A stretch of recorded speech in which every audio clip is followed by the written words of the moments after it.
1. Which of the following best reflects an educator's role in promoting adult learning within the TExES 161 framework? A. Delivering content through lecture-based instruction. B. Facilitating self-directed experiential learning opportunities. C. Relying solely on standardized test preparation materials. D. Minimizing learner collaboration to reduce distractions. 2. When developing a curriculum aligned with TExES 161 standards, which step ensures vertical and horizontal alignment? A. Reviewing district mission statements only. B. Mapping learning objectives across grade levels and subjects. C. Incorporating personal teaching philosophies exclusively. D. Conducting end-of-year surveys. 3. In adult education, reflective practice primarily supports which outcome? A. Compliance with administrative policies. B. Growth in professional self-awareness and continuous improvement. C. Faster test grading turnaround. D. Avoidance of student feedback. 4. The most effective method for evaluating instructional impact on learners is to A. Compare teacher credentials. Measure changes in learner performance and engagement data. C. Review classroom attendance records only. D. Focus solely on standardized test scores.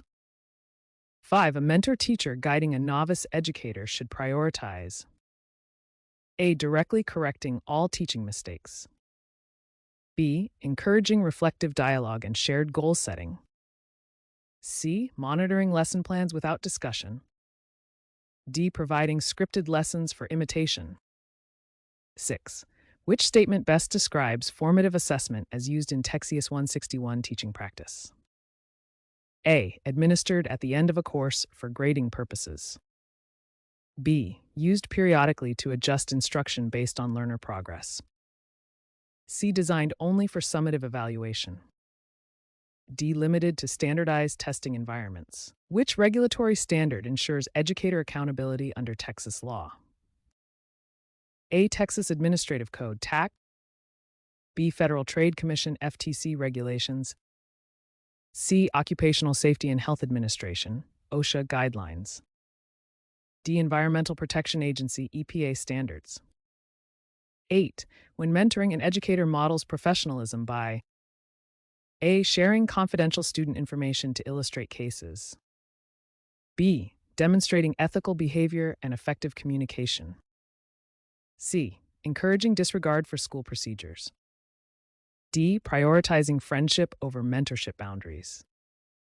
9. A well-structured evaluation plan includes A. Objectives, assessment criteria, and data analysis methods. B. Randomized feedback without clear criteria. C. Only numerical grading systems. D. Informal observations without documentation. 10. Curriculum development under TExES 161 emphasizes A. Alignment with state standards and student diversity needs. B. Exclusive use of textbook-driven instruction. C. Teacher preferences above learner goals. D. Minimal adaptation for special populations. 11. An effective adult learning facilitator. A. Focuses on learner autonomy and prior experiences. B. Dominates class discussions. C. Avoids feedback to maintain authority. D. Repeats information without context. 12. The TExES 161 framework expects educators to A. Engage in lifelong professional learning and reflective practice. B. Focus solely on test content delivery. C. Avoid collaboration with peers. D. Follow outdated instructional strategies. 13. What is the most valid form of evidence for instructional effectiveness? A. Student performance growth and qualitative feedback. B. Classroom decorations and materials used. C. Attendance logs only. D. Teachers' years of experience. 14. The purpose of professional learning communities, PLCs, is to A. Encourage shared responsibility for student learning. B. Evaluate individual teacher salaries. C. Replace formal supervision entirely. D. Limit cross-disciplinary collaboration. 15. In curriculum planning, backward design focuses first on A. Identifying desired learning outcomes. B. Writing daily lesson plans. C. Choosing instructional materials. D. Developing grading rubrics. Ethical decision-making for educators involves A. Balancing professional standards with student welfare. B. Prioritizing administrative convenience. C. Ignoring diversity to maintain uniformity. D. Avoiding conflict by overlooking misconduct. 17. Which of the following exemplifies culturally responsive instruction? A. Incorporating diverse cultural perspectives into lessons.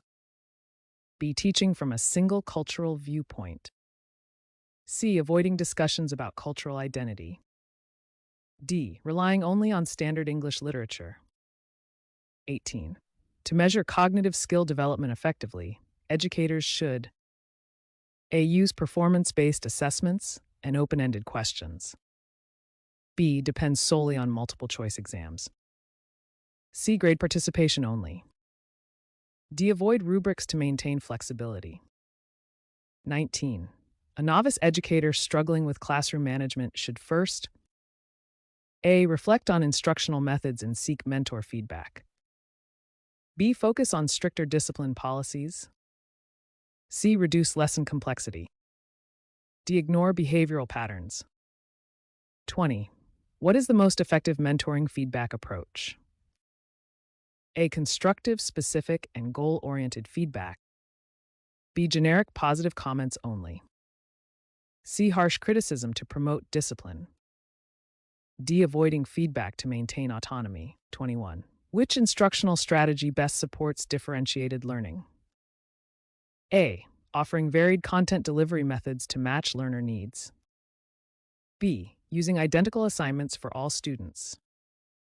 C. Limiting flexible grouping. D. Ignoring individual learning styles. 22. Evaluation validity ensures that A. Assessment measures what it intends to measure. B. Results are free from human error. C. Test scores never fluctuate. D. All learners receive identical outcomes. 23. Which action reflects compliance with FERPA regulations? A. Protecting student educational records from unauthorized disclosure. B. Sharing grades with other teachers informally. C. Posting student scores publicly. D. Sending data without consent.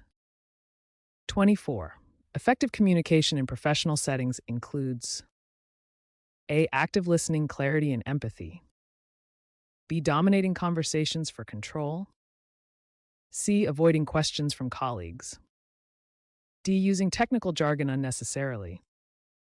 25. Adult learning theory emphasizes that adults A. Are motivated by relevance and problem solving. B. Require constant supervision. C. Prefer passive learning environments. D. Avoid self-assessment. In performance evaluation, reliability refers to A. Consistency of assessment results over time. B. The degree of test difficulty. Subjectivity in grading. D. Learner satisfaction alone.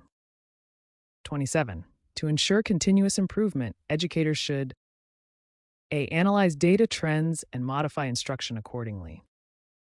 B. Maintain consistent methods regardless of results.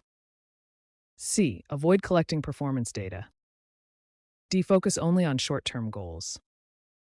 28. A mentor's primary role is to A. Guide and support the mentee's professional growth.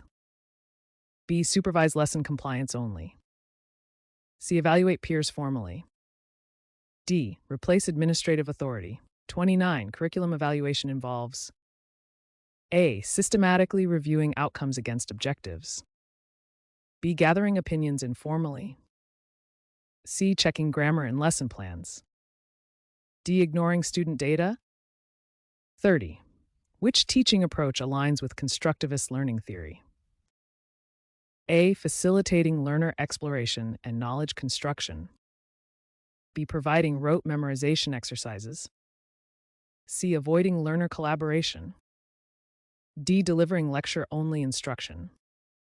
31. An effective educator upholds ethical practice by A. Maintaining confidentiality and equitable treatment. B. Prioritizing personal beliefs in grading. C. Disclosing private student information. D. Using bias in disciplinary action. 32. Which principle supports inclusive education? A. Adapting lessons to meet diverse learner needs. B. Excluding learners with disabilities. C. Separating students by ability permanently. D. Avoiding accommodations for fairness. 33. In program evaluation, qualitative data is best used to A. Provide context and insights into learner experiences. B. Replace quantitative data entirely. C. Measure numerical outcomes. D. Focus only on standardized results. 34. Professional collaboration enhances A. Instructional innovation and shared accountability. B. Competition among educators. C. Administrative hierarchy. D. Isolation of teaching practices. 35. When developing measurable objectives, educators should A. Use specific, observable, and time-bound verbs. B. Write vague or abstract outcomes. C. Base goals solely on teacher preferences. D. Avoid aligning with standards. 36. What is the best way to handle conflicts in professional communication? A. Address concerns promptly with respect and clarity. B. Avoid the issue to prevent tension. C. Use public confrontation to assert authority. D. Ignore all disagreements. 37. Formative assessments differ from summative assessments because they A. Guide instruction during the learning process. B. Are used exclusively for final grading. C. Measure institutional performance. D. Eliminate student reflection. 38. In adult education, motivation increases when learners A. See clear connections between content and real-world application. B. Are forced into passive listening. C. Are excluded from decision-making. D. Have minimal course relevance.